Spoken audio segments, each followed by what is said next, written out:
नमस्कार भाइयों, एक बार फिर से अपनी इस YouTube चैनल पे बने रहने के लिए बहुत बहुत धन्यवाद। दोस्तों, आज हम जो है कक्षा 12 के विद्यार्थियों के लिए सोशोलॉजी यानी समाजशास्त्र की इम्पोर्टेंस क्वेश्चन लेके आए हैं, जो परीक्षा की इससे वेरी इंपॉर्टेंस रहेगा। तो देर ना करते हुए आइए देखते हैं क्वेश्चनों को। पहला क्वेश्चन है कि भारत के संविधान को जनता का अपना संविधान क्यों कहा जाता है। देखो बच्चों, लग रहा है ये पॉलिटिकल साइंस का है, लेकिन ये समाजशास्त्र का है। लोकतंत्र टॉपिक में पाएंगे आप ये क्वेश्चन, भारतीय लोकतंत्र में पाएंगे ये क्वेश्चन। तो भारत के संविधान को जनता का अपना क्यों कहा जाता है, अपना संविधान क्यों कहा जाता है। तो सीधी सी बात है बच्चों, बहुत सरला क्वेश्चन है। देखो, क्योंकि भारत के संविधान को जनता ने स्वयं, जनता ने ही बनाया है। देखो, भारत के संविधान को जनता ने स्वयं अपनी इच्छा से अपने ऊपर लागू किया है कि नहीं। वो लागू किया गया है, लागू किया है। संविधान का निर्माण जनता के द्वारा निर्वाचित संविधान सभा के द्वारा जो है किया गया है, इसलिए इसे जनता का जो है संविधान कहा जाता है। अगला क्वेश्चन देखेंगे हम लोग। छोटा छोटा क्वेश्चन है कि ग्राम प्रधान बनने के लिए न्यूनतम आयु कितनी है बच्चों। यानी कि अगर देखो, इस समय पंचायत चुनाव चल रहा है, यदि आपको प्रधान बनना है तो उसके लिए कितनी उम्र होनी चाहिए आपको। बहुत इंपॉर्टेंट क्वेश्चन है। 18 वर्ष कि 30 वर्ष कि 25 वर्ष कि 21 वर्ष। तो बच्चों, प्रधान बनने के लिए आपको 21 वर्ष उम्र होनी चाहिए। अगला क्वेश्चन देखेंगे हम लोग। ग्राम सभा की कार्यकारिणी को ग्राम पंचायत कहा जाता है। क्वेश्चन है, देखो क्वेश्चन पहले देखेंगे हम लोग। ग्राम सभा की कार्यकारिणी को क्या कहा जाता है। ग्राम सभा की कार्यकारिणी को क्या कहा जाता है। तो बच्चों, ग्राम सभा की कार्यकारिणी को ग्राम पंचायत कहा जाता है। क्या कहा जाता है? ग्राम पंचायत कहा जाता है। अगला क्वेश्चन देखेंगे कि ग्राम सभा की वर्ष में कितनी बैठकें होती है। अगला क्वेश्चन है कि ग्राम सभा की वर्ष में जो है कितनी बैठकें होती है। तो बच्चों, जो है ग्राम सभा की वर्ष में 2 बैठकें होती है। कितनी जो है? 2 बैठकें होती है। नेक्स्ट क्वेश्चन है कि ग्राम पंचायत में महिलाओं के लिए आरक्षित स्थान कितना है। यानी ग्राम पंचायतों में महिलाओं के लिए आरक्षित स्थान कितना परसेंटेज है। 15% कि 33% कि 21% 27%। तो बच्चों, ये भी इंपॉर्टेंट क्वेश्चन है। 33% महिलाओं के लिए स्थान क्या है? आरक्षित जो है किया गया है। चलिए अगला क्वेश्चन लोग देखेंगे। अगला क्वेश्चन क्या है भाई? देखो, ग्राम पंचायत के चुनाव की व्यवस्था कौन करता है। ये जो है ग्राम पंचायत के चुनाव की व्यवस्था कौन करता है। मुख्यमंत्री करता है कि राज्यपाल करता है कि केंद्रीय चुनाव आयोग करता है कि राज्य चुनाव आयोग करता है। तो बच्चों, जो है ग्राम पंचायत के चुनाव की जो व्यवस्था करवाता है, ये जो है राज्य चुनाव आयोग करता है। कौन करता है? राज्य चुनाव आयोग करता है।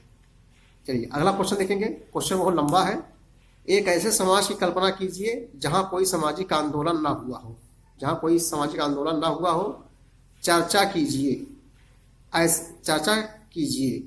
ऐसे समाज की कल्पना आप कैसे करते हैं, इसका भी आप वर्णन कर सकते हैं। तो चलिए आइए बच्चों, इसका हम लोग उत्तर देखेंगे।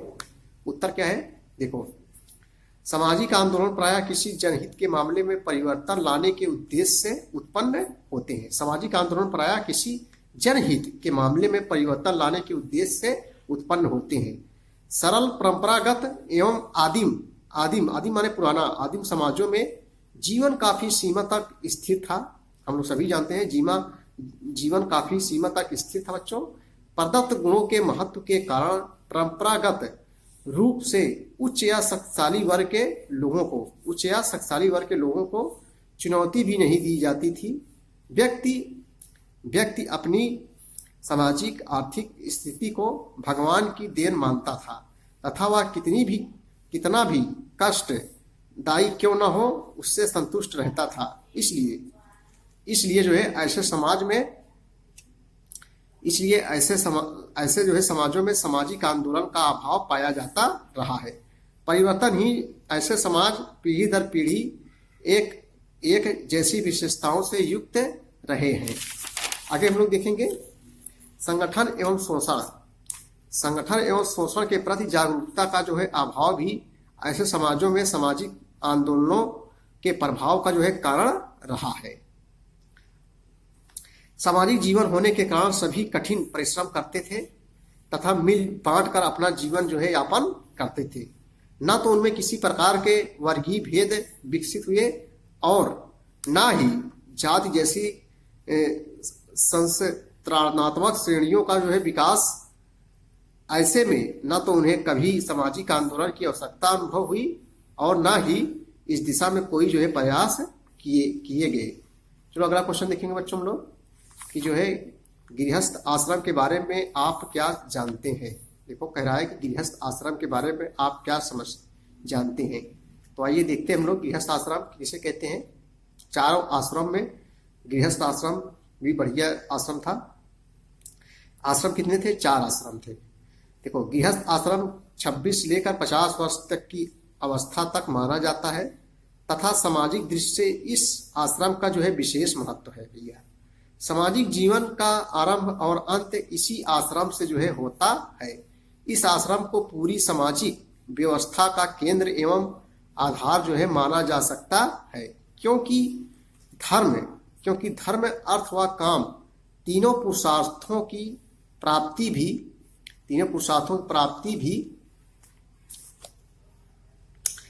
भी इसी आश्रम में की जाती है।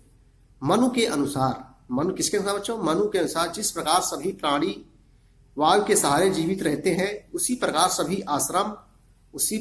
आश्रम गृहस्थ आश्रम से जीवन प्राप्त करते हैं। गृहस्थ आश्रम का जो है प्रारंभ विवाह संस्कार से होता है बच्चों। किससे होता है? विवाह संस्कार से होता है। वायु पुराण में गृहस्थी के कर्तव्यों के विषय में उल्लेख किया गया है कि व्यक्ति अपने अनुकूल गुण कर्म एवं स्वभाव वाली स्त्री के साथ यज्ञ करे, ऋषियों व पितरों की जो है पूजा करे। संक्षेप में गृहस्थी का जो है यही कर्म है।